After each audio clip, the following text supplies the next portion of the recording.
नमस्कार दोस्तों। और आज मैं हाजिर हूँ एक बेहद ही शानदार कार्यक्रम लेके, और उसका विषय वस्तु है फेक न्यूज, भ्रामक जो समाचार हैं उसके जो सामाजिक दुष्परिणाम हैं, और जो असली न्यूज जो बनाए जा रहे हैं उसके क्या सामाजिक दुष्परिणाम हैं। हमारे साथ सब्जेक्ट एक्सपर्ट के तौर पे मौजूद हैं राज।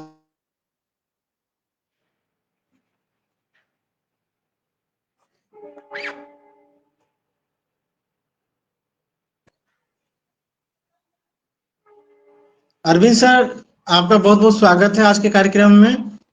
सबसे पहले आपसे जानना चाहेंगे, जो फेक न्यूज जो है उसके कितने बैड इम्पैक्ट पड़ रहे हैं हमारे सोसाइटी के ऊपर। पहले तो बहुत बहुत धन्यवाद डॉक्टर कृष्ण जी को, और बहुत ही अच्छा विषय, और दर्शकों को भी बहुत बहुत नमस्कार। जो लोग इस ऑनलाइन माध्यम से जुड़े हैं। विषय जो आपने चुना है कि फेक न्यूज़ और अश्लील रील्स के बढ़ते सामाजिक दुष्प्रभाव। वैसे तो रील्स जो है आज के समय में बहुत ज़्यादा विषयों पर बन रही है, और साथ ही साथ इतने सारे विषय हैं कि दिन भर युवा हों, चाहे बच्चे हों, चाहे बूढ़े-बुजुर्ग हों, सभी जो है इसका इस्तेमाल कर रहे हैं और उससे प्रभावित भी हो रहे हैं, और घंटों रील्स को देखा जा रहा है। इतना इम्पोर्टेंट विषय चुनने के लिए मैं आपको पहले तो साधुवाद देता हूँ और बहुत-बहुत आभार व्यक्त करता हूँ। और जी, अब मैं कंटिन्यू करें। आपके उस सवाल पे आता हूँ जो आपने पूछा कि क्या प्रभाव पड़ रहा है? ये रील्स का प्रभाव कैसा, मतलब समाज पे क्या पड़ रहा है?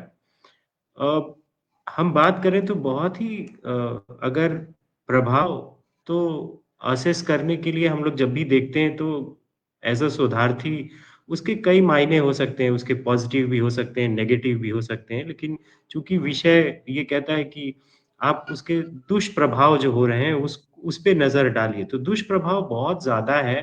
फ़ायदे तो टेक्नोलॉजी को इस्तेमाल करने पर ही डिपेंड करता है कि जो लोग टेक्नोलॉजी का यूज़ कर रहे हैं, इसमें भी मैं जो भाषा इस्तेमाल कर रहा हूँ कि जो लोग इस टेक्नोलॉजी का यूज़ कर रहे हैं, मतलब हम टेक्नोलॉजी को, इंसान टेक्नोलॉजी को यूज़ कर रहा है, ना कि टेक्नोलॉजी हमें यूज़ करे। लेकिन ये जो समय है, जिसमें कि रील्स को देखने का जो एवरेज टाइम है, वो बहुत बढ़ गया है, स्पेशली भारत में बहुत ज़्यादा बढ़ गया है। मैं विषय को पहले रख रहा हूँ कि उसकी इम्पोर्टेंस कितनी है, उसके बाद में आ रहा हूँ प्रभाव पर कि क्या प्रभाव पड़ेगा और समाज में क्या पड़ रहा है, और किन-किन वर्गों पे क्या-क्या समाज पे प्रभाव पड़ रहा है, वो मैं रखूँगा। चूँकि एवरेज टाइम बहुत ज़्यादा है, एवरेज टाइम जो है बहुत ज़्यादा है, बहुत ही ज़्यादा एवरेज टाइम लोग आजकल स्पेंड कर रहे हैं रील्स को देखने में। वो उसका एवरेज टाइम 4 घंटे से ऊपर हो चुका है। चाहे समाज के कई वर्ग के लोग इसमें हैं, चाहे वो बच्चे हों, बूढ़े हों या जवान हों, सभी इससे शिकार हैं।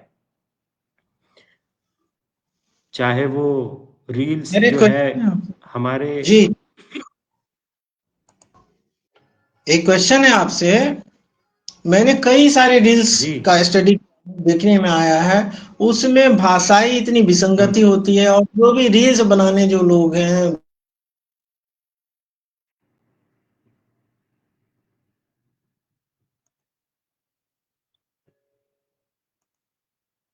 और खासकर हिंदी पट्टी के जो युवा हैं, हिंदी पट्टी भाषी जो राज्य हैं, यूपी, बिहार कह लीजिए, मध्य प्रदेश कह लीजिए, छत्तीसगढ़ कह लीजिए, वहाँ के आम तबका रील्स बनाने में इतने मशगूल हैं। क्या वो अच्छे विषय वस्तु पे रील्स नहीं बना सकते? कोई स्टार्टअप पे मैं आज तक रील्स बनाते नहीं देखा हूँ। कोई आप क्या करें, एजुकेशनल प्लानिंग के ऊपर नहीं मैं रील्स पा रहा हूँ। जितने भी भोजपुरी जो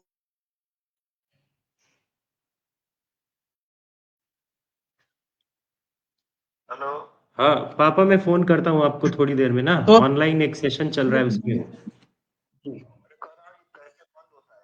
ब्लूटूथ ऑफ कर दीजिए, बंद हो जाएगा वो। ठीक। वो छोड़ दीजिए, बंद हो जाएगा ऑटोमेटिक। ठीक है। अ, किशन, थोड़ा एक घर से फ़ोन आ गया था, मैं उसमें था, व्यस्त था। आप सही कह रहे हैं, जो विषय आपने उठाया है कि जो आप आम भारत के स्थानों में देखते हैं, रूरल एरियाज़ में देखते हैं कि लोग सोशल मीडिया पे ये रील्स बना करके जो विषय होते हैं, वो अश्लीलता फैला रहे हैं, हिंसा फैला रहे हैं, अनैतिकता को बढ़ावा देने वाली शॉर्ट वीडियोज़ को बना बना रहे हैं। अ, विषय आप जानते हैं कि नेगेटिव चीज़ें जो हैं, वो ज़्यादा लोग देखना पसंद करते हैं, जिसमें कि वो लोग पॉज़िटिव चीज़ें थोड़ा देर से देखना पसंद करते हैं। लेकिन नेगेटिव चीज़ ज़रूर ज़्यादा लोगों को आकर्षित करती है कम समय में, लेकिन वो एक बारिश के बुलबुले की तरह ही है। वो एक समय के लिए आती है, फिर खत्म हो जाएगी। जिसमें हम जो बात कर रहे हैं कि अश्लील और अभद्र भाषा का जो प्रयोग होता है, वो हमारे जनमानस के लिए बहुत ही मतलब बहुत ही बेकार चीज़ है, जिसको कि आम जनता की भाषा में वो बदल जा रहा है आजकल। कोई एक गलत भाषा का उपयोग करता है, लोग उसको फ़ॉलो करते हैं। दिन भर में 50 बार उस रील्स को देखते हैं, इस वज़ह से उनके मस्तिष्क में, उनके दिमाग में एकदम वो भाषा पहुँच जाती है। तो आने वाला जो समय होगा, वो आप हम शिक्षा जगत से जुड़े हुए हैं, हम लोग देखते हैं बच्चों में किस तरह से जो डिग्रेडेशन है भाषा को लेकर के, वो उस तरह से बात नहीं करते हैं, जिस तरह से उनको बात करनी चाहिए। चाहे वो लिखने की बात हो, बोलने की बात हो। आप कहेंगे एक एप्लीकेशन भी लिखने के लिए तो जो पहले फॉर्मल वे ऑफ राइटिंग हुआ करती थी, वो आजकल मतलब देखने को नहीं मिलती है। अब आजकल तो देखने में ये आता है कि रेलवे स्टेशन कह लीजिए, कहीं भी रेलवे के क्या करें, डब्बे में भी लोग रील्स बनाते नजर आ रहे हैं। क्या पढ़े लिखे, क्या कम पढ़े लिखे, और ये वाहियात रील्स ही है। मतलब सिर्फ ये फिल्मी गानों पे ठुमके लगा रहे हैं, कोई ढंग के रील्स नहीं। तो सरकार को एक्शन लेना चाहिए कि नहीं? जैसे बिहार सरकार ने घोषणा किया कि अश्लीलता फैलाने पे रोक लगाई जाएगी, दंड होगा, लेकिन अभी मतलब उस पे एक्शन लेना बाकी है। तो क्या ये सरकार का सही कदम लग रहा है आपको कि हर एक राज्य सरकार को या केंद्र सरकार की तरफ से ये रील्स बनाने को लेकर एक ये गाइडलाइन होना चाहिए? निश्चित तौर पे मतलब वैसे तो आईटी एक्ट 2021 है और ऐसी जो भी आपत्तिजनक वीडियोज़ या ऐसे कंटेंट बना रहे हैं लोग, उन पे मॉनिटरिंग करके उनको रेगुलेट करने की ज़रूरत है और युवाओं को भी मीडिया लिटरेसी की जानकारी देने की ज़रूरत है। अ, अश्लील रील्स जो है बहुत ही नकारात्मक प्रभाव हमारे युवाओं पर और समाज के अनेक वर्गों पर डालती है। जैसे ये एक अपराध के केस में भी आता है, आपराधिक प्रवृत्ति भी है और अगर कई सारे हमने ऐसे केस भी देखे हैं जो कि जिसमें कि कार्रवाई भी हुई है। जैसे गंदे मज़ाक करना, अभद्र भाषा का प्रयोग करना, आपत्तिजनक हरकतें युवा पीढ़ी को प्रभावित करती है। अश्लील वीडियोज़ ये सब देख के शॉर्ट रील्स जो बनाते रहते हैं लोग, उनको उनके ऊपर एक नकारात्मक प्रभाव पड़ता है। युवा जो कि मैं आपके श्रोताओं को ये भी बताना चाहता हूँ कि युवा हम उनको मानते हैं जैसे कि जिनकी कि अगर मैं राष्ट्रीय युवा पॉलिसी की बात करूँ तो 14 साल से लेकर के 29 साल जिनकी उम्र है, ये बहुत ही ऐसी उम्र होती है जिसमें कि एक हमारे देश में करीब-करीब 38 प्रतिशत जो पॉपुलेशन है अभी भी बहुत इस कैटेगरी में आती है। मैं पिछले दिनों अभी युवा पॉलिसी पढ़ रहा था, भारतीय युवा पॉलिसी उसमें ये साफ तौर पे लिखा है कि इस कैटेगरी में 38% पॉपुलेशन आती है और आप जानते हैं कि हमारे देश में 140 करोड़ के लगभग पॉपुलेशन है।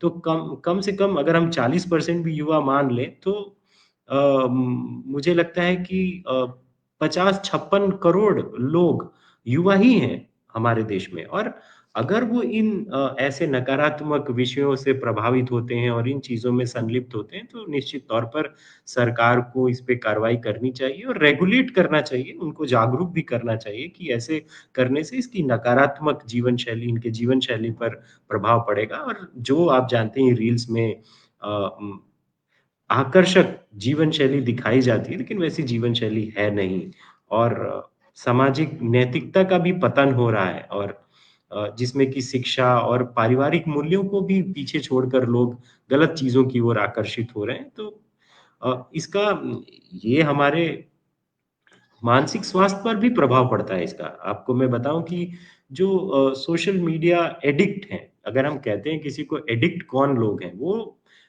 आप जो कि एडिक्ट वो लोग हैं मेरे हिसाब से कि जो लोग सोशल मीडिया रील्स देखते हुए समय का ध्यान ना रखते हों, चाहे वो समय कितना भी हो।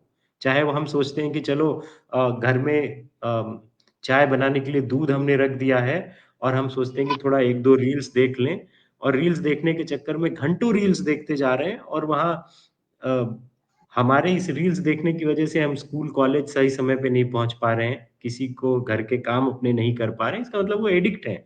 तो सोशल मीडिया एडिक्शन बहुत है और आजकल सोशल मीडिया एडिक्शन को इस तरह से लिया जाता है जैसे कि पहले अगर हमारे पास मैं आपके दर्शकों को बताना चाहूँगा और सब लोग ऐसा करते भी थे कि जब भी हमारे पास पहले फ्री टाइम होता था, जब हम फ्री रहते थे, तो हम सोचते थे कि चलो कोई एक अच्छा-सा गाना सुन लें, तो साधन कम थे लेकिन ये फुहड़ता वगैरह नहीं थी उस समय और हम लोग उसको प्रोडक्टिव वे में यूज़ करते थे कि चलो एक अच्छी फ़िल्म देख लेते हैं। चलो हम थोड़ा-सा पार्क में खेल ही आते हैं अगर हमारे पास फ्री टाइम है तो। आज के समय में है कि हम सेकंड्स अगर हमें हमारे पास 1-2 सेकंड की भी का भी समय है, तो हम लोग सोचते हैं चलो थोड़ा रील देख लेते हैं। रील देख के ही उसको एंटरटेनमेंट का साधन समझ रहे हैं। लेकिन इतना ज़्यादा रील्स का एडिक्शन है कि हर एक नए विषय पे, हर एक समय जस्ट पेशेंस लेवल लोगों का कम हो गया है रील्स देखते हुए, तो मानसिक स्वास्थ्य पर भी प्रभाव पड़ा है। क्योंकि युवा जो है घंटों रील्स देखते हैं, जिससे उनकी शिक्षा और करियर भी प्रभावित होता है और डिप्रेशन और आत्मसंदेह पर भी उनके ऊपर बातें आती हैं जैसे कम लाइक्स और फॉलोअर्स मिलने से भी युवाओं को आत्मविश्वास की कमी होती है और मैं ये बड़े कॉन्फिडेंस से कह रहा हूँ और आपके दर्शकों को बताते हुए मुझे ये निश्चित रूप से मैं इस बात पे ज़ोर भी देना चाहता हूँ कि कोई भी व्यक्ति आज सोशल मीडिया पे कोई भी कंटेंट अपलोड करता है, चाहे वो सोशल मीडिया इन्फ्लुएंसर हो, चाहे वो आम आदमी हो, ये देखता ज़रूर है कि कितने लोगों ने मेरे रील्स को देखा, कौन लोग देख रहे हैं और कितना समय इस पे स्पेंड हुआ। तो अगर हम 50 फ़ोटो खींचते हैं, तो कोई एक जो कि रील और रियल से इतना डिफरेंस हो जाता है, एक फ़ोटो को अपलोड करते हैं। तो यानी ये डॉक्टर साहब, मैं बहुत गंभीर है। 2-3 रील से रिलेटेड 2-3 घटनाओं का मैं जिक्र कर रहा हूँ, विचार विचार करने में और आपको आसानी होगी। ये बिहार की एक घटना है कि एक महिला रील्स बनाती थी, उसके पति भी उसको सहयोग करते थे और रील्स बनाते वो गलत कार्यों में देह व्यापार की तरफ चली गई और समाज के लोगों के बीच पर्दाफाश हुआ। अमेठी की एक नई सी लड़की है तिवारी करके, वो भी रील्स बनाती है और जब उसके कमेंट्स आते हैं तो गंदी गंदी गालियां देती हैं सुनने वालों को या देखने वालों को। तो सरकार की तरफ से गाइडलाइन होनी चाहिए कि नहीं कि फलाने कंटेंट पे आप रील्स बनाइए या उनकी आईडी होनी चाहिए। और ये रील्स के चक्कर में सामाजिक पतन ऐसा हो रखा है कि सामाजिक जितने भी रिश्ते हैं तार-तार हो रहे हैं और क्या पढ़े लिखे और क्या कम पढ़े लिखे सभी किसी न किसी टाइम रील्स देखते नजर आते हैं। आप रास्ते में जाइए, ट्रेन के डब्बे में जाइए या कहीं आप सफर करते रहिए, हर एक के हाथ में मोबाइल है और अमूमन वो रील्स ही देखते हैं। और ये रील्स देखकर आखिर होता क्या है? और जो रील्स बनाने वाले हैं कहते हैं कि हमारे इतने फॉलोअर्स हैं, आधे तो झूठे फॉलोअर्स होते हैं और आजकल ये किसी को भी सोशल मीडिया इन्फ्लुएंसर का नाम दे दिया जा रहा है। क्या कहेंगे आप? ये बेशक बहुत ही चिंता का विषय है और समाज में जो भी अनैतिक चीज़ें हो रही हैं, जो भी आपने 2 विषय रखे, 2 एग्ज़ाम्पल्स रखे, वो ज़रूरी नहीं है उसका एकदम एक यही कारण होगा। लेकिन इसमें मैं ये मानूँगा कि सांस्कृतिक और जो नैतिकता का जो क्षति हो रही है, वो बहुत ज़्यादा इस वजह से भी है कि इंस्टेंट लोगों को सक्सेस चाहिए। बहुत लोग समय और इंतज़ार नहीं करना चाहते। तो मानसिक स्वास्थ्य पर भी प्रभाव पड़ा और सांस्कृतिक मूल्य भी हमारे भारतीय संस्कृति और मूल्यों का भी क्षरण हुआ है और सोशल मीडिया पर पारंपरिक मूल्यों की अनदेखी तो होती रही है और चूँकि उसको एंटरटेनमेंट का माध्यम माना जाता है, इस वजह से उसके थ्रू है चीज़ें। लेकिन आज जब हम ये अ, रील्स की बात कर रहे हैं, तो डेफ़िनेटली हमें बात करना चाहिए कि उसके बहुत से प्रभाव हैं, सिर्फ़ यही नहीं है। और ठीक है लोकल में लोग आजकल जो डिजिटल मार्केटिंग के लिए भी ये सब चीज़ें यूज़ होती हैं और छोटे स्तर या बड़े स्तर उससे हमसे कोई मतलब नहीं है कितने सब्सक्रिप्शन और क्या नहीं। लेकिन हाँ, नैतिक मूल्यों का वो नहीं हनन नहीं होना चाहिए। भारत हमारा बहुत ही एक ऐसा देश है जो कि जिसमें कि अलग-अलग जाति, धर्म और संस्कृति के लोग रहते हैं और सभी को रहने का है। लेकिन हाँ, इन माध्यमों के थ्रू जो ये फूहड़ता फैलाई जा रही है, वो नहीं फैलाया जाना चाहिए। सरकार को उस पे निश्चित तौर पे ध्यान देना चाहिए, रेगुलेट करना चाहिए। बिल्कुल हमारे सही कह नागरिकों रहे को भी हैं। उनको इसी इसी विषय को मैं विस्तार कर रहा हूँ। आप हिंदी पट्टी राज्यों की स्थिति देख लीजिए कि खासकर यूपी बिहार कह लीजिए, वहाँ जातिवादी गाने बन रहे हैं, उस पे रील्स बनाए जा रहे हैं, भद्दे भद्दे कमेंट्स होते हैं, एक दूसरे के खिलाफ जहर उगला जा रहा है। और यहाँ तक कि मैं एक कॉलेज में लेक्चर लेने गया था, अभी यहाँ टीचरों का प्रशिक्षण चल रहा है सरकार की तरफ से, सीआरटी की तरफ से।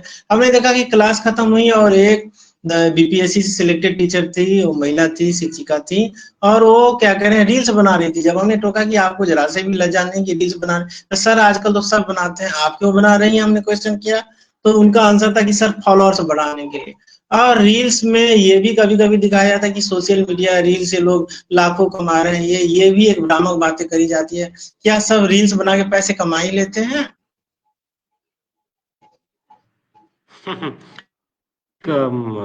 अच्छा आपने जानकारी दी, ठीक है। लोगों को आज एक्चुअली डिजिटल मीडिया के थ्रू ही लोग एक-दूसरे को जानते हैं या एक-दूसरे तक इन्फॉर्मेशन को पहुँचाते हैं। अपनी डे टू डे और हर समय की जानकारी तक पहुँचाना चाहते हैं। चाहे वो एक स्टूडेंट हो, चाहे वो एक टीचर हो, चाहे वो समाज का कोई भी तबका हो, वो अपनी कुछ लोग होते हैं जो कि जिनको कि मीडिया बहुत ज़्यादा प्रभावित करता है। तो वो लोग अपने फ़ोटोज़, अपनी वीडियोज़ और अपने कुछ एक उद्देश्यों को प्राप्त करने के लिए सोशल मीडिया का यूज़ करते हैं। चाहे वो राजनीतिक पार्टी हो, एक इंडिविजुअल हो, चाहे वो एक संस्था हो, हर प्रभावित करने की कोशिश करता है, जिसमें इसमें कोई गलत नहीं है, बशर्ते ये है कि आप उसको सही ढंग से कीजिए, अच्छे से कीजिए और उसमें कुछ फुहड़ता वगैरह ना रहे, ऐसा मेरा मानना है। और जो बात आपने कही कि रेवेन्यू अर्न करने की, तो ये भी एक ऐसा है जिसमें कि बहुत लोग इन्फ्लुएंस होते हैं। डिजिटल प्लेटफ़ॉर्म से अर्निंग है, ऐसा नहीं है कि नहीं है, लेकिन वो कितने वो भी एक बात है। नहीं, हमारा सवाल ये है कि रील्स रील्स बनाने को मैं गलत नहीं मानता हूँ, लेकिन रील्स में कंटेंट क्या हो, सामग्री कैसी हो, भाषा क्या हो, ये मीडिया नियमों के अनुरूप, मीडिया कानूनों के अनुरूप तय होना चाहिए कि नहीं, या सरकार की तरफ से गाइडलाइन होना चाहिए कि नहीं। जब तक सरकार ने नियम नहीं बनाया था तो टुच्चे लोग भी पत्रकार बन गए। जब से ये यूट्यूब का दौर आ गया, कई लोग आ गए। और जब से सरकार ने नियम बनाया, अभी बिहार सरकार ने भी यूट्यूबर को भी कहा कि भाई आप अपना रजिस्ट्रेशन करवाइए, तो बहुत हद तक यूट्यूबरों में कमी आई है, या उनकी संख्या में कमी आई है।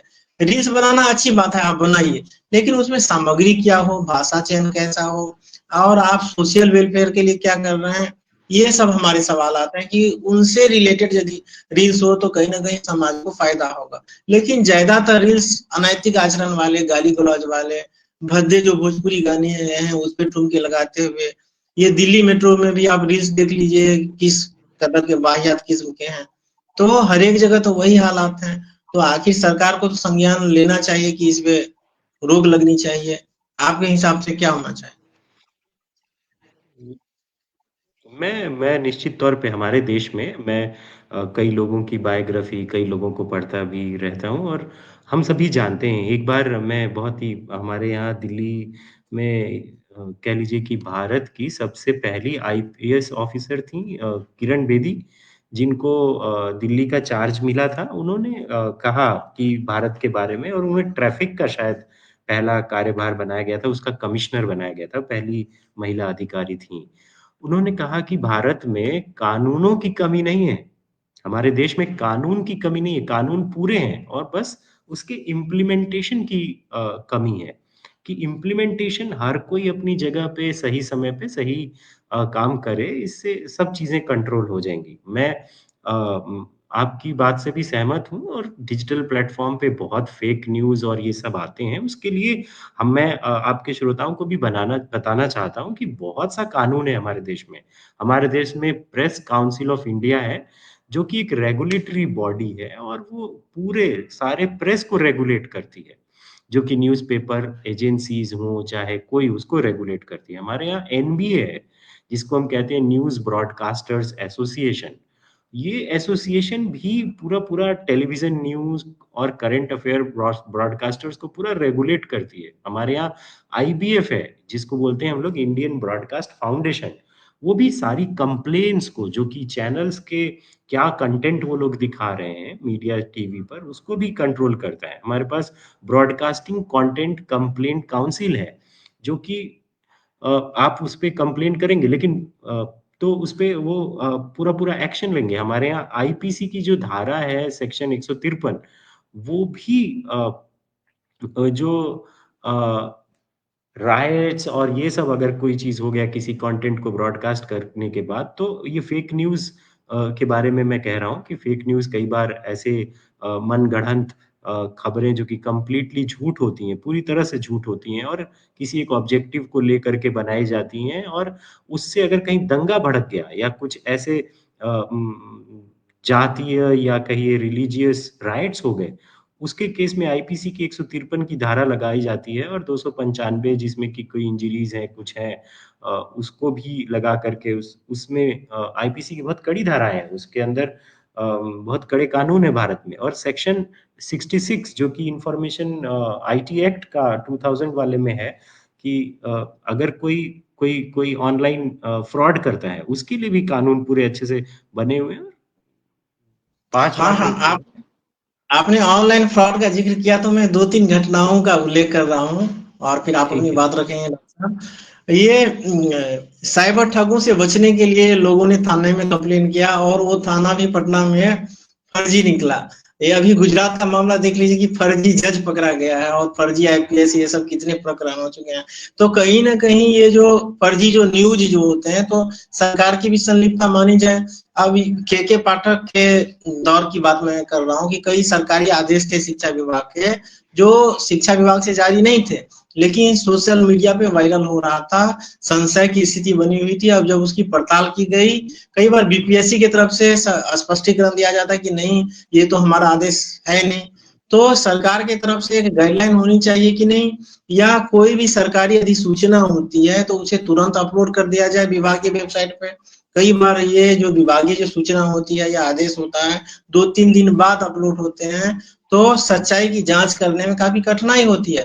रेरा का ही मामला आप देख लीजिए, बिल्डर्स ने कई लोगों के जो इन्वेस्टर्स हैं उसके पैसे खा लिए, उन्हें मकान नहीं मिले और जब उन्होंने कंप्लेन करा तो वो वेबसाइट ही ये निकला, ठग निकला। मोतिहारी का मामला देख लीजिए, पैसे लेकर रेलवे में नौकरी दिलाने का, वो भी फर्जी मामला निकला। तो कहीं ना कहीं सरकारी तंत्र के लोगों की भी संलिप्तता है फेक न्यूज में। क्या कहेंगे आप? देखिए, फेक न्यूज़ बनाया ही इस तरह से जाता है कि जिससे कि जो फेक न्यूज़ बनाने वाले लोग हैं, वो अपने उद्देश्यों में कामयाब हो जाएँ और हमारे देश में आप जानते ही हैं कि अ, जो पुलिस और सिटिज़न का जो रेशियो है, वो भी काफ़ी कम है।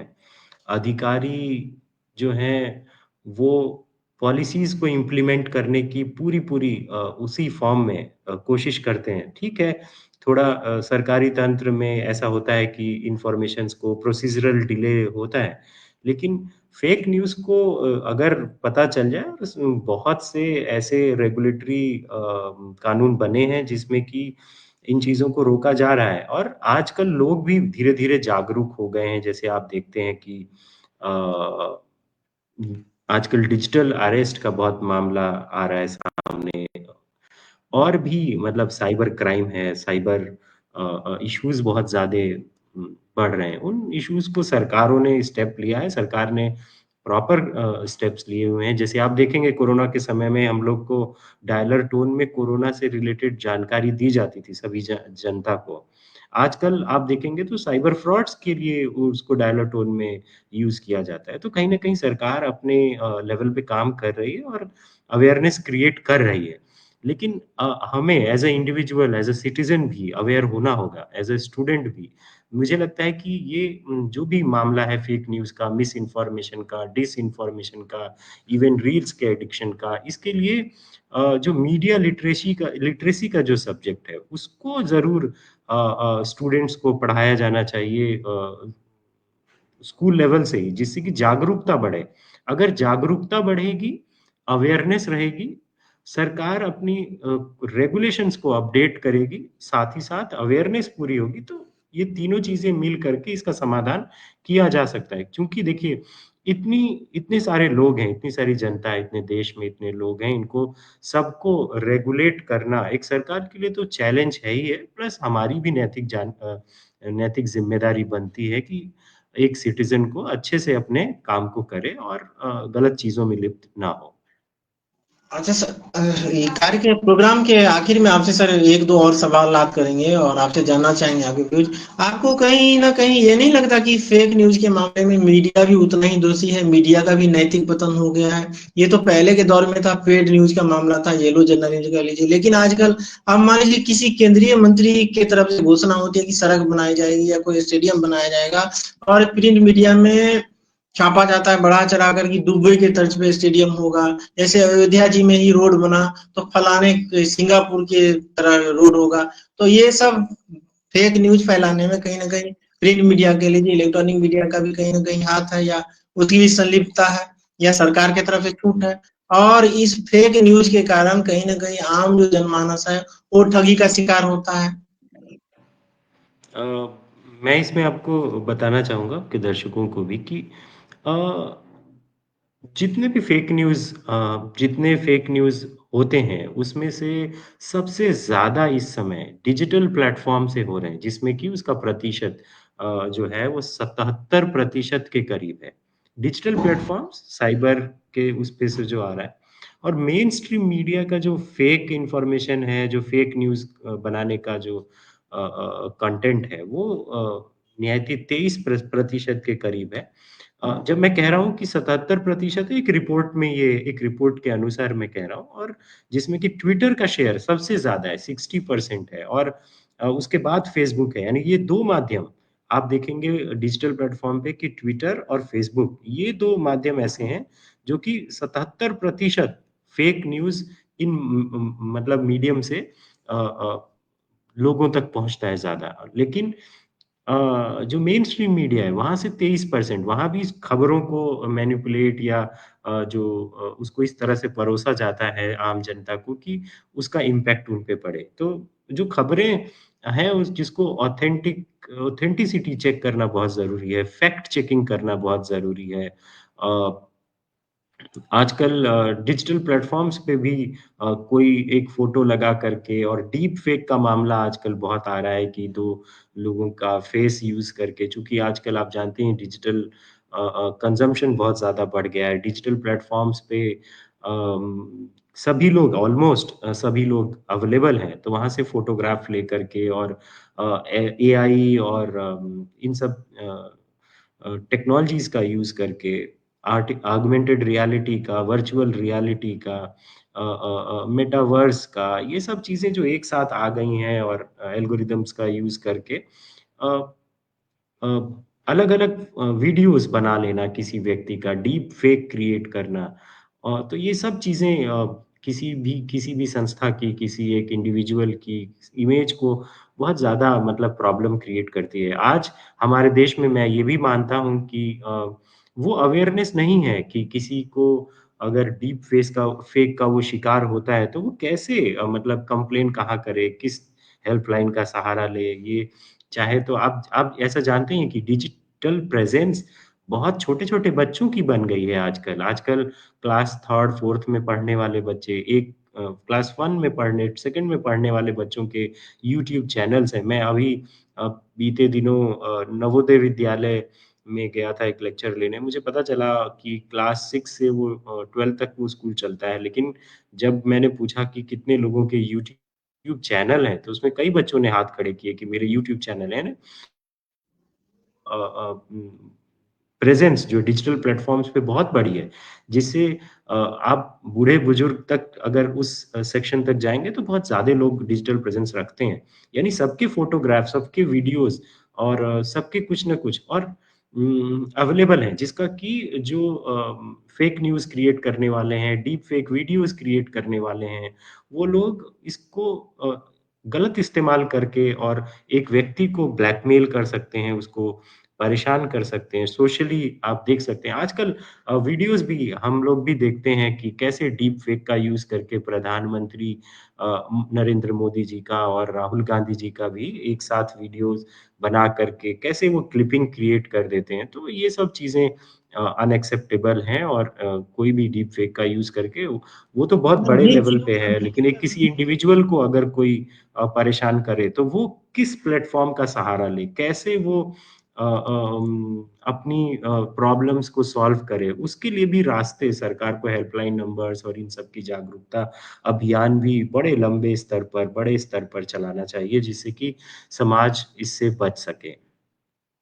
हाँ सर, जिन चीज़ों का आप ज़िक्र कर रहे हैं उसके लिए भी हमारे ख़्याल से मैं उन चीज़ों के लिए भी जो ये जो बेकार के जो रील्स हैं जैसे भोजपुरी गाने हो गए, वाहियात गाने हो गए, उस पे किसी ने भी रील्स बना रखा है और उसपे मोदी जी, राहुल गांधी जो भी पॉलिटिकल लीडर हैं उनके ये मतलब फिगर सेट करके ये उसी को फिर से ये कर लेते हैं।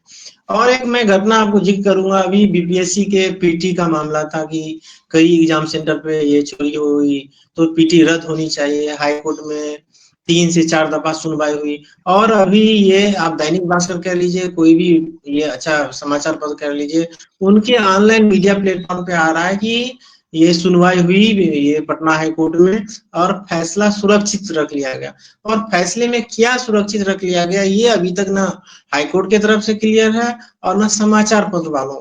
तो छात्रों के बीच एक संशय की स्थिति बनी हुई है कि दोबारा से पीटी परीक्षा होगी या मेंस के लिए लोग सीधे ये करेंगे जिन्होंने क्वालीफाई करा। तो ऐसी स्थिति से निपटने के लिए सरकार को एक आवश्यक कदम उठाना होगा कि नहीं?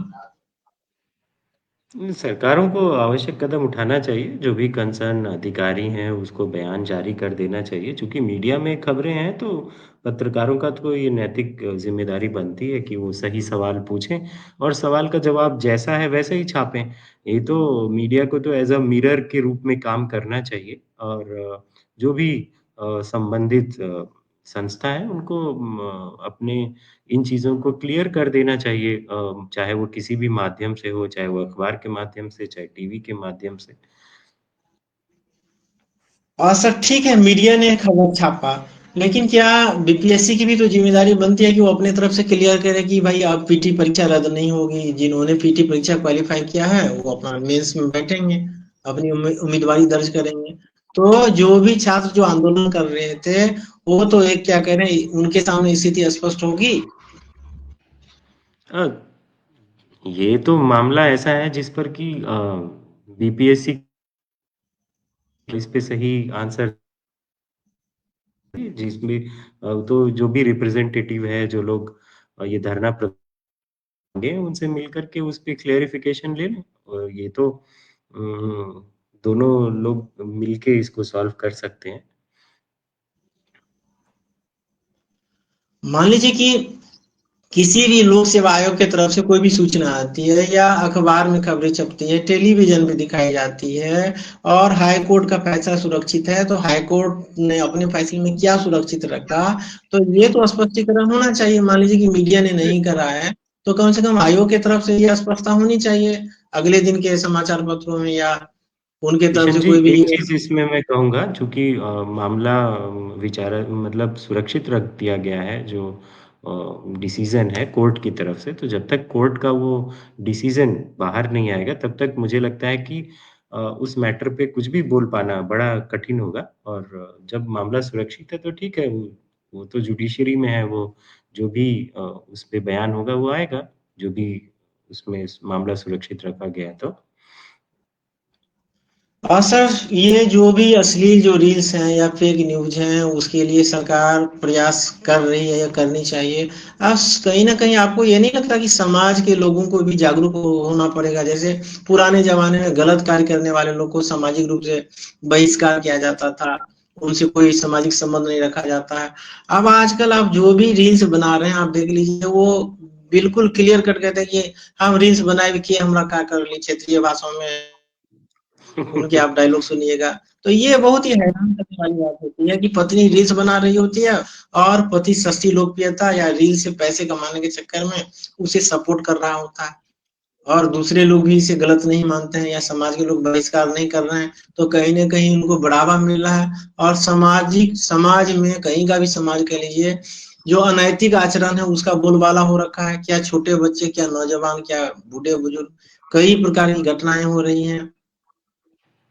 देखिए, समाज को मतलब अच्छे से चलाने के लिए हम सभी की ज़िम्मेदारी बनती है और अब समाज जो है जहाँ तक मैं भी देखता हूँ कि वो बहुत बचता है किसी चीज़ में, किसी चीज़ को किसी के बारे में भी बोलने के लिए। एक पड़ोसी भी अपने पड़ोसी को अगर वो गलत कर रहा है तो उसको सामने से गलत नहीं बोलता है कि आप गलत कर रहे हैं। तो थोड़ा बच के ही अपनी बातें रखता है जिससे कि सबको अपना एक चीज़ तो ये है कि वो डायरेक्टली कोई किसी को नहीं बोलता। पहले एक को-फैमिली हुआ करती थी उस समय में परिवार के मुखिया जो भी डिसीज़न लेते थे वही सब तक मान्य हुआ करता था। लेकिन आज के समय में ऐसा नहीं है।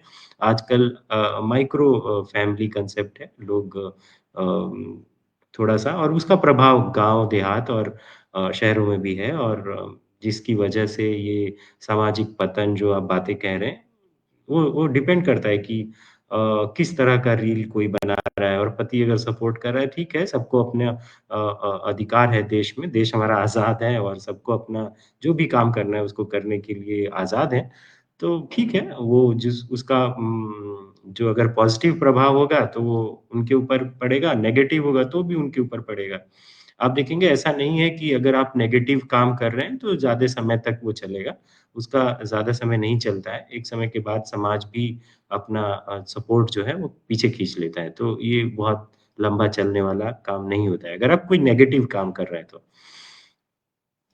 तो सर आपको नहीं लग रहा कि सरकार और समाज के लोगों को मिलकर कदम आगे बढ़ाना होगा, और जो भी ये फेक न्यूज़ का मामला है या जो भी ये अश्लील रील्स हैं उसके जो बैड इम्पैक्ट है उसको रोकने के लिए सबको एक दूसरे से मिलके कदम ताल करते हुए आगे बढ़ना होगा, कि जो भी अनैतिक आचरण है या अनैतिक रील्स बनाने वाले हैं उनके खिलाफ सरकार से मांग की जाए कि कार्रवाई की जाए और लोग भी उनका सामाजिक बहिष्कार करें। नहीं, सामाजिक बहिष्कार देखिए डिजिटल प्लेटफ़ॉर्म पे रील गलत बनी है तो उसको डिसलाइक करते हैं लोग। लोग डिसलाइक करते हैं, लोग कमेंट्स में लिखते हैं, ऐसा नहीं है कि लोग नहीं लिखते हैं और लोग लिखने वाले लिखते ही हैं। लेकिन इतने लेवल तक सरकारें मॉनिटर कर पाएँ इतना आसान नहीं है। लेकिन ब्रॉडली, कॉमनली और रेगुलेट करने की ज़रूरत है कि ऐसे मेरे प्लेटफ़ॉर्म्स जहाँ पे ऐसी फुहड़ता हो रही है उसको रोका जाए। उसको आइडेंटिफ़ाई हमारा करके रोका जाए। हमारा मानना वो ये है। है कि अवेयरनेस मान लीजिए अवेयरनेस फैलाने की ज़रूरत है। ज़्यादा से ज़्यादा अवेयरनेस फैलाने से लोग अपने आप इन चीज़ों से बचते हैं और बहुत ज़्यादा उसमें और सरकारें भी कितने इंडिविजुअल लेवल पे तो मॉनिटर करना बहुत मुश्किल है, लेकिन कॉमनली जैसे आप देखेंगे सरकार आपको मैं एक एग्ज़ाम्पल दूँगा लेटेस्ट जिसमें कि तुरंत कार्रवाई हुई है और आप जैसे देखें कि पीछे एक यूट्यूब चैनल पे एक कार्यक्रम आता था कुछ द लेटेंट्स करके। तो उस उसमें जो भी इतनी ज़्यादा फुहड़ता थी, उसको देखने के बाद तो पूरे देश में हाहाकार सा मच गया और ऐसा लगा कि सामाजिक जो पारिवारिक हमारे यहाँ भारत में माहौल है, वो पूरा-पूरा डिस्ट्रॉय हो जाएगा। तो ऐसे वीडियोज़ को देखने के बाद पॉलिटिशियंस ने भी, समाज के लोगों ने भी बहुत सही समय पे एप्रोप्रिएट कदम उठाया और उन लोगों को अपना वीडियो उस चैनल से डिलीट करना पड़ा। तो लेकिन आज की डेट में ऐसा नहीं है कि लोग काम नहीं कर रहे हैं, सब लोग क अपने आप लेवल ऐसा पे काम कर भारतीय रहे हैं। जो भी इलाहाबादी ऐसा चैनल कोई चलाएगा, तो वो उसको कड़े रेगुलेशंस को फ़ॉलो सभी रूल्स एंड रेगुलेशंस को फ़ॉलो करके ही चलाना पड़ेगा। ऐसा नहीं है कि in the name of publicity वो हर कोई कर सकता है, कुछ भी कर लेगा, ऐसा पॉसिबल नहीं है। आप वो इलाहाबादिया प्रकरण की बात ज़िक्र कर रहे हैं शायद, तो लेकिन जी, जी, जी, जी। उस हाँ। मामले में भी कोर्ट ने सशर्त ज़मानत दे दिया है, लेकिन उन्हें रील्स बनाने से रोका नहीं। अब देखिए नहीं, ये नहीं रुक दिल्ली में भी जज के घर से पैसे पकड़े गए हैं, तो आदमी किस पे, आम तबका जो है किस पे, किस न्याय व्यवस्था पे भरोसा करे। अब आप पुराने जमाने की बात ले लीजिए तो लोग सामाजिक रूप से बहिष्कार करते थे। मान लीजिए कि हमारे ही मोहल्ले से, आपके मोहल्ले से कोई भी औरत गलत रील्स बना रही है, तो क्या उनकी रिपोर्ट पुलिस में नहीं की जानी चाहिए समाज के लोगों के द्वारा, या पुलिस को ये इसमें लिया जाना चाहिए, तभी ये ये घटनाएं रुक सकती ज़रूर, ज़रूर, ज़रूर करनी चाहिए। मतलब जो भी पुलिस के संज्ञान में ये चीज़ें लानी चाहिए। और पुलिस को भी, पुलिस जब भी कार्रवाई करेगी तो अपने रूल रेगुलेशन के हिसाब से ही काम करेगी। तो ऐसी चीज़ें अगर ऐसा है तो उसको ज़रूर संज्ञान में लाना चाहिए। और रील्स बनाना अच्छी बात है, लेकिन रील्स बनाने के लिए एक हमारे ख्याल से सरकार की तरफ से गाइडलाइन हो। मान लीजिए कि जो भी जिस विषय से संबंधित है, मान लीजिए मास कॉम के स्टूडेंट हैं, कोई फिल्मी स्ट्रगलर है, कोई डांस सीख रहा है, कोई राइटिंग सीख रहा है, या कोई मेडिकल साइंस की चीजें सीख रहा है, कोई साइंटिफिक चीजें सीख रहा है, उससे रिलेटेड यदि आप रील्स बनाते हैं तो ये समाज के लिए भी फायदेमंद हो सकता है, किसी स्ट्रगलर के लिए फायदे हो सकता है, किसी स्टूडेंट के लिए फायदेमंद हो सकता है। और इसमें सरकार की तरफ से प्रॉपर गाइडलाइन। हमने तो यहाँ तक देखा है कि सर मोस्टली स्टेट में देख लीजिए, स्टेट यूनिवर्सिटी में मास कॉम डिपार्टमेंट है, और वहाँ के स्टूडेंट क्या क्रिएटिव हैं या क्या कर रहे हैं डिजिटल मीडिया के लिए, या कुछ सोशल वेलफेयर की बातें कर लीजिए, तो उससे रिलेटेड कम ही रील्स हमें देखने को मिलता है। ज्यादातर रील्स आप पाएंगे कि फिल्मी गाने हैं, या जो भी हल्के फुल्के अंदाज वाले गाने हैं, और लोग सस्ती लोकप्रियता के लिए वही एक दो स्टेप की कमर लचका लिया, हाथ ऐसे कर लिए डांस में, डांस स्टेप आपके पूरे हो गए। आप अच्छे गाने पे भी रील्स बना सकते हैं, अच्छे डायलॉग, एक अच्छी स्क्रिप्ट होनी चाहिए। और रील्स बनाने में दो तीन आदमी की जब तक टीम नहीं होगी, एक कोई स्क्रिप्ट लिखने वाला नहीं हो, कोई कंटेंट राइटर नहीं हो, तो फिर काहे का रील्स। देखिए सोशल मीडिया जो है उस वो एक ऐसा माध्यम है जहाँ पे कि लोग अ, एक दूसरे से डिजिटली जुड़ना चाहते हैं। और वो सस्ती पॉपुलैरिटी हो चाहे पेड पॉपुलैरिटी हो, वो अलग बात है। लेकिन किसी को ऐसे रोक पाना बहुत मुश्किल है कि वो किस विषय पे बनाएगा रील। लेकिन हाँ, रील्स को या सोशल मीडिया कंटेंट को रेगुलेट करने की ज़रूरत है। वो और उसके लिए रेगुलेशंस हैं। और अगर कोई अ, उस बाउंड्री लाइन को क्रॉस करता है तो उसपे ज़रूर कार्रवाई होती है और हमने देखा भी है। मेरा तो ये भी कहना है कि आप जो भी कंटेंट बनते हैं आजकल जो बन रहे हैं जिसमें कि हम लोग कहते हैं कि जैसा हम खाएँगे अन्न वैसा रहेगा मन। तो मैं ये ज़रूर कहूँगा आपके जो भी श्रोता जुड़े हुए हैं उनको कि जैसा हम कंज़्यूम करेंगे इन्फॉर्मेशन आज की डेट में, वैसा ही हमारा मन रहेगा। मतलब हम वैसा ही सोच समझ सकते हैं। मतलब आजकल तो बहुत ज़्यादा हेवी कंज़म्पशन है इन्फॉर्मेशन का ऑनलाइन के माध्यम से। चाहे वो रील्स हो, चाहे वो व्हाट्सएप ग्रुप में कुछ वीडियो शेयर करते हों, चाहे वो कैसी भी इन्फॉर्मेशन। मतलब ये ऐसा दौर है जो कि जिस दौर में लोग इन्फॉर्मेशन को जिसके पास होगी वही पावरफुल होगा। ये इन्फॉर्मेशन सूचना क्रांति का दौर है। तो हमें सूचनाओं को बहुत सोच समझ के ही कंज़्यूम करना चाहिए, लेना चाहिए, उसको ज़रूर चेक करना चाहिए। मैं आपसे श्रोताओं से भी एक इस समय बहुत एक अच्छी जानकारी शेयर करना चाहूँगा और मे बी बहुत से लोग उस इन्फॉर्मेशन से गुज़रे भी होंगे। इंटरनेट पे मैं एक सही कुछ पढ़ रहा था जिसमें कि एक इंटरव्यू फ्लैश हुआ जिसमें कि भारतीय बॉलीवुड एक्ट्रेस एक हैं जिनका नाम लिख कर के बाकायदा अच्छे से और लिखा गया कि उन्होंने एक इंटरव्यू में ऐसा खुलासा किया है, गलती से खुलासा कर दिया है, जिससे कि उनके ऊपर सीबीआई की अब रेड पड़ने वाली है। तो वो खुलासा क्या है? खुलासा ये है कि उन्होंने ₹21,000 किसी एक संस्था में डाले थे, एक लिंक के थ्रू जिसमें इन्वेस्ट किया था, जिससे कि उनको 21,000 लगाने पे करीब-करीब आधे घंटे में ₹2.5 लाख मिल रहे थे। उससे भी ज़्यादा मतलब, उससे भी ज़्यादा। आधे घंटे में 2.5 लाख।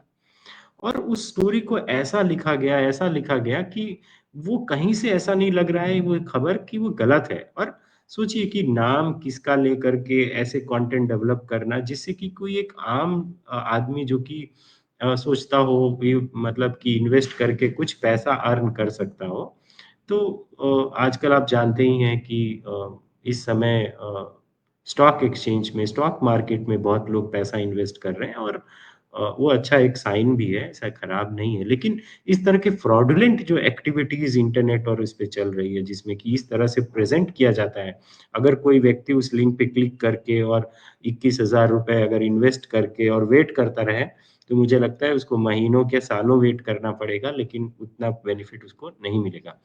बात ये है कि न जाने कितने हेन-प्राकेन प्रकार से लोगों को, मतलब ठगने की कोशिश, चाहे वो उनके साइकोलॉजिकल स्तर पे हो, उनके हेल्थ के साथ हो, चाहे वो उनके सामाजिक समस्या हो, किसी तरह से उनको किसी तरह की क्षति देने की कोशिश इंटरनेट पे चल रही है। इसीलिए हमें डिजिटल प्लेटफ़ॉर्म को बहुत सावधानी से इस्तेमाल करने की ज़रूरत है।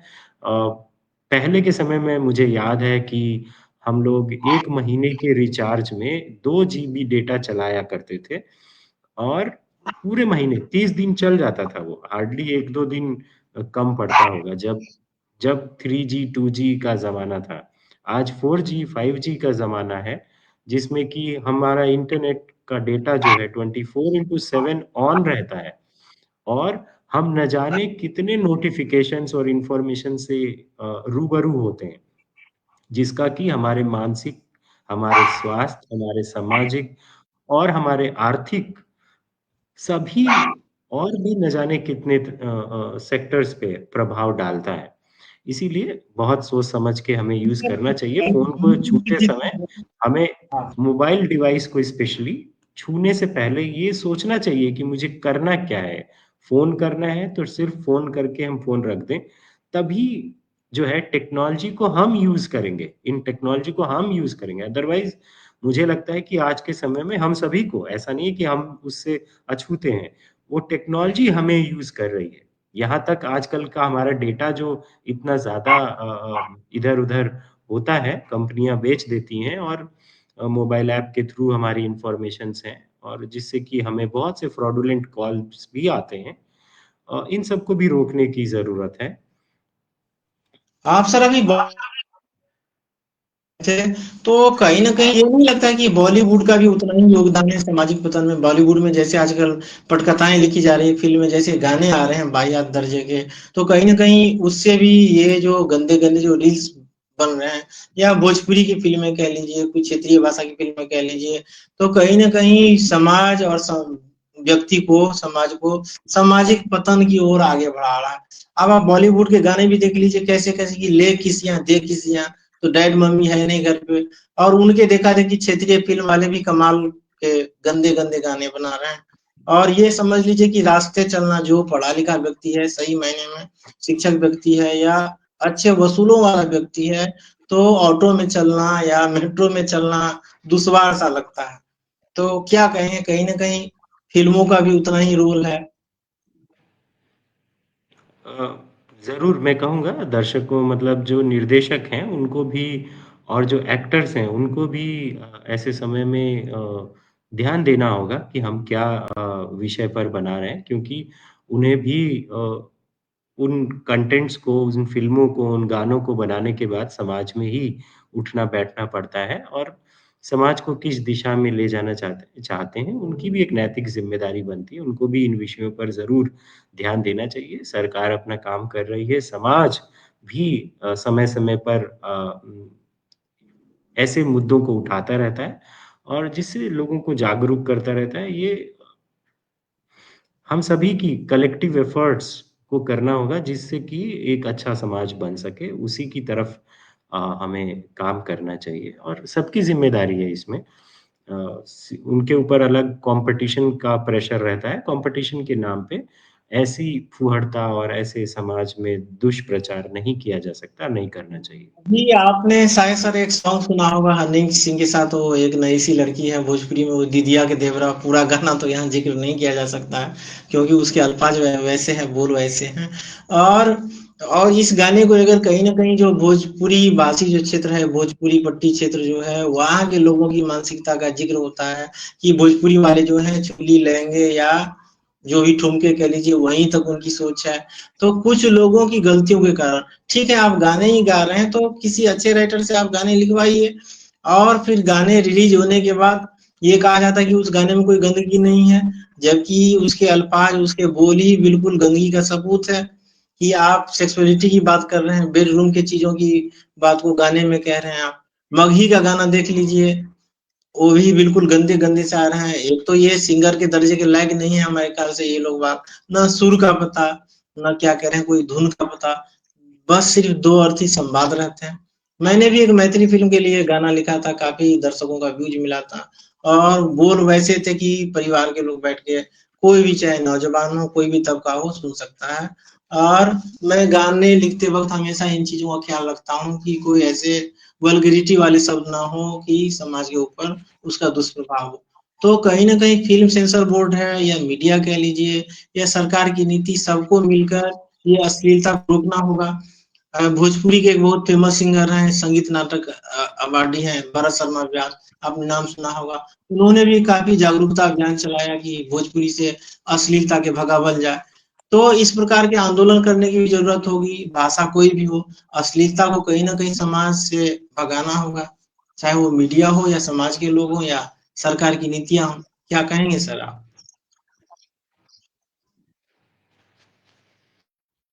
ये विषय बहुत गंभीर है और मैंने तो ये गाना नहीं सुना है कि ये कौन-सा गाना और बाकी तो ये आपने नहीं सुना होगा, कभी मौका मिले जो तो उस भोजपुरी समाज है उसको आप देखना चाहिए। हनी सिंह के रागिनी विश्वकर्मा जो ढोलक बजा के गाना बनाया करती थी, रील्स ही बनाया करती थी और हनी सिंह ने अपने फ़िल्म में कोई उसे बात गाना नहीं। गवाया है। हाँ, हाँ। तो उस गाने के बोल ऐसे हैं कि यहाँ हुँ, हुँ। सार्वजनिक मंच पे गाया नहीं जा सकता है, लेकिन उसका विश्लेषण ज़रूर किया जा सकता है कि इन्हीं तरीकों से अश्लीलता को बढ़ावा मिलता है और भोजपुरी भाषी जो लोग हैं उसके चाव से सुन रहे हैं। हालाँकि कई लोग बाग हैं इसका बहिष्कार भी कर रहे हैं। तो हमारे ख्याल से सबसे पहले जो अश्लील रील्स हैं, उसको बनाने वाले जितने भी लोग हैं, उनका सामाजिक रूप से बहिष्कार होना चाहिए कि दूसरे लोग को सबक मिलेगा या ऐसे रील्स बनाने वालों की कमी आएगी। इसके लिए तो देखिए हमारे भी जिनको भी आपत्ति है उनको अपनी आपत्ति दर्ज करनी चाहिए और उसपे नियम उसपे कार्रवाई करनी चाहिए। लेकिन जब तक कोई आपत्ति दर्ज नहीं करेगा एप्रोप्रिएट प्लेटफ़ॉर्म पे तब तक जैसे मैं कहूँ कि अगर डिजिटल प्लेटफ़ॉर्म पे कोई कंटेंट गलत है और आपको लगता है कि नहीं कंटेंट से मैं खुश नहीं हूँ, चाहे वो कोई हो, वो उनकी आपत्ति अपनी दर्ज कर सकता है और आईटी 21 इसके लिए अलाउ भी करता है और वो ऐसे कंटेंट को डिलीट भी कर देंगे। तो कड़े कानून हैं देश में, ब बशर्ते ये है कि राइट प्लेटफ़ॉर्म पे इस किया जाए, दर्ज किया जाए, जिससे कि जो भी लेकिन आखिर सर केस उसके दर्ज कहाँ लिए किया जाए? अधिकारी सरकार की रिस्क तरफ से तो है ऐसे वो प्लेटफ़ॉर्म है ठीक है स्टेप लें। कंटेंट डिलीट हो जाएँगे, लेकिन कि वो तो लोगों तक तो वो गंदगी पहुँच गई। ये सरकार की तरफ से ये फ़ौरन कार्रवाई का मामला हो कि भाई आप पे जुर्माना होगा या आप आगे से रील्स नहीं बना सकते हैं। ऐसा कुछ ठोस वो कदम वो उठाने की वो ज़रूरत वो कानून वो कानूनी कार्रवाई है, उसमें सरकारें मतलब कोर्ट भी उसमें ऑर्डर करता है, उसमें फ़ाइन भी लगाया जाता है, जिससे कि और लोगों में ये सही मैसेज जाता है, जिससे कि और जो भी म्यूज़िक डायरेक्टर्स हैं या जो भी फ़िल्म निर्माता हैं, मैंने कहा कि उन पहले भी कहा आपके इस प्लेटफ़ॉर्म पे कि सभी को एकजुट होकर के इसके लिए काम करना होगा और सोचना-समझना होगा कि किस चीज़ के लिए है। अगर विषय गलत है या लाइनें गलत लिखी हैं, तो उसके लिए कंप्लेंट करने की ज़रूरत है और उसपे नियम और कानून से कार्रवाई करने की ज़रूरत है। प्रोग्राम के आखिर में डॉक्टर अरविंद कुमार पाल सर आपका बहुत-बहुत धन्यवाद विषय विशेषज्ञ के रूप में जुड़ने के लिए और हम उम्मीद करते हैं आगामी लाइव कार्यक्रम में भी आप समय निकाल कर जुड़ेंगे हमारे श्रोताओं से और फिलहाल आपका बहुत-बहुत शुक्रिया। धन्यवाद। बहुत-बहुत धन्यवाद आप